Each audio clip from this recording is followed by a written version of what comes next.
näitä ihan liian kauan. Mä olisin halunnut nämä tuotteet jo käsiin silloin, kun nämä lanseerattiin, mutta mä oon onnellinen, että nämä on vihdoin täällä. Nämä on nämä NYXin Lip Liner Stain, tämmönen niin kuin hulterajoskynä tahratuote. Eli hulterajoskynä, mikä pitäisi pysyä koko päivän. Mä oon itse huomannut semmosen, että nämä tämmöiset tahratuotteet pysyy mulla kaikista parhaiten huulilla, ja näistä NYXinkin kynistä mä otin itselleni nyt 4 sävyä. Mulla on täällä ensimmäisenä tämmönen super kylmän viileä ruskea sävyssä Lip Lock. Sitten on tämmönen vähän tummempi ruskea, pikkusen ehkä lämpimämpi sävyssä Up to No Good. Tää sävy jännittää mua. Tää on ehkä kirjaimellisesti harmaa. Katsotaan. Tää on sävyssä Wild Side. Ja viimeisenä meillä on tämmönen niin kuin jokapäiväiseen arkimeikkiin sopiva hulterajoskynä sävyssä Send Nudes.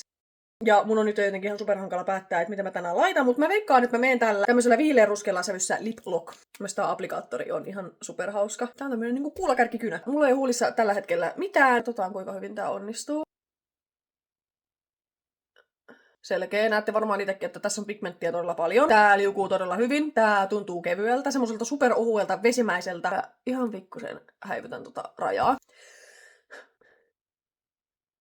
Niin kun shut up. Tää sävy on täydellinen. Toivon, että tää pysyy todella hyvänä, koska tää on mun sävy. Siis tykkään erityisesti siitä, että vaikka tää on hetken aikaa ollut jo huulissa, niin mä pystyn pikkusen vielä niin häivyttämään noita reunaa, että se ei niin ihan saman tien jämähdä. Siitä todella iso plussa. Siis mä en pääse yli siitä, kuinka kiva tää on. Näitä ilmeisesti saa jo ehkä Suomesta, korjatkaa jos on väärässä, mutta mä tilasin itse nää Cult Beautyltä, koska mä olin malttamaton. Jos mä jotain näen, niin mun on saatava se heti. I'm just a girl. Mä laitan tän kanssa nyt tämmöstä ihan super vaalean pinkkiä huulikiltoa. Ja tää saa olla mun päivän huulikompa.